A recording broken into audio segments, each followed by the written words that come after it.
जरा सोचिए, भारत की वो पूरी क्रिमिनल जस्टिस सिस्टम जो 150 साल से भी ज्यादा पुरानी थी, उसे एक झटके में बदल दिया गया है।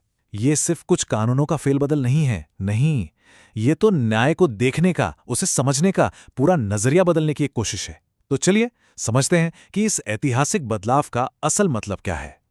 तो सबसे बड़ा सवाल यही उठता है कि आखिर इतनी बड़ी सदियों पुरानी व्यवस्था को बदलने की जरूरत पड़ी ही क्यों?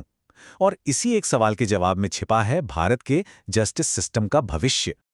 तो इस पूरे बदलाव को समझने के लिए हम इसे 5 हिस्सों में देखेंगे। सबसे पहले समझेंगे कि पुराने कानूनों को आखिर हटाया ही क्यों गया। फिर मिलेंगे नए कानूनों से। उसके बाद देखेंगे कि आज के ज़माने के कौन से नए अपराध इसमें शामिल हुए हैं, कैसे न्याय की रफ्तार बढ़ाने की कोशिश की गई है, और हाँ, आखिर में सबसे दिलचस्प बात, वो कौन सी चीज़ें हैं जो अब क्राइम ही नहीं रहीं। तो चलिए सबसे पहले सवाल से ही शुरू करते हैं। देखिए, ये जो बदलाव है ना, ये सिर्फ कानून की किताबों में नहीं है, ये मानसिकता का बदलाव है। हम एक ऐसे सिस्टम को पीछे छोड़ रहे हैं जिसे अंग्रेजों ने हम पर राज करने के लिए बनाया था, और एक ऐसे सिस्टम की तरफ बढ़ रहे हैं जिसके केंद्र में भारत का आम नागरिक है। जरा सोचिए, 1860 में बना इंडियन पीनल कोड, उस कानून का मकसद न्याय देना कम और ब्रिटिश राज को मजबूत करना ज्यादा था। वो कानून आज के डिजिटल क्राइम्स, साइबर सबूत या फिर मॉब वायलेंस जैसी चुनौतियों के लिए तो बना ही नहीं था। मतलब वो पूरी तरह से आउटडेटेड हो चुका था।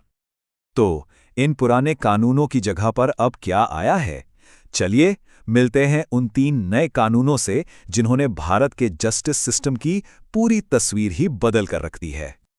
ये देखिए, इंडियन पीनल कोड यानी आईपीसी अब बन गया है भारतीय न्याय संहिता यानी बीएनएस। सीआरपीसी की जगह ले ली है भारतीय नागरिक सुरक्षा संहिता बीएनएसएस ने, और इंडियन एविडेंस एक्ट की जगह है भारतीय साक्ष्य अधिनियम बीएसए। लेकिन सबसे बड़ा बदलाव तो नाम में ही छिपा है। पहले था दंड संहिता, अब है न्याय संहिता। मतलब फोकस पनिशमेंट से हटकर जस्टिस पर आ गया है। और ये सब कुछ हुआ है बहुत तेजी से। देखिए, दिसंबर 2023 में ये संसद से पास हुए, राष्ट्रपति की मंजूरी मिली, और सिर्फ 6 महीने के अंदर 1 जुलाई 2024 से ये कानून पूरे देश में लागू भी हो गए। अब आते हैं सबसे जरूरी हिस्से पर, यानी भारतीय न्याय संहिता बीएनएस पर। चलिए देखते हैं कि इसमें पहली बार किन नए और मॉडर्न अपराधों को शामिल किया गया है। तो पहली बार ऑर्गेनाइज्ड क्राइम यानी संगठित अपराध को कानून में एक साफ साफ जगह मिली है। अब तक क्या था कि राज्यों के अपने अलग अलग कानून थे, लेकिन अब किसी भी गैंग या सिंडिकेट का अपहरण करना, जबरन वसूली या ड्रग्स की तस्करी करना, इन सब पर पूरे देश में एक जैसा और बहुत ही सख्त कानून लागू होगा। इसी तरह आतंकवादी कृत्य को भी एक नई और बिल्कुल क्लियर परिभाषा दी गई है, और आपको जानकर हैरानी होगी कि पुराने आईपीसी में इसकी कोई सीधी सीधी परिभाषा थी ही नहीं। अब देश की सुरक्षा को खतरा पहुंचाने वाले किसी भी काम को सीधे सीधे आतंकवाद माना जाएगा। और मॉब लिंचिंग, मतलब भीड़ के हाथों किसी की हत्या हो जाना, अब ये सिर्फ एक मर्डर केस नहीं है, इसे एक अलग और कहीं ज्यादा गंभीर अपराध माना गया है। इसे कानून में एक खास नाम और पहचान देना अपने आप में एक बहुत बड़ा कदम है।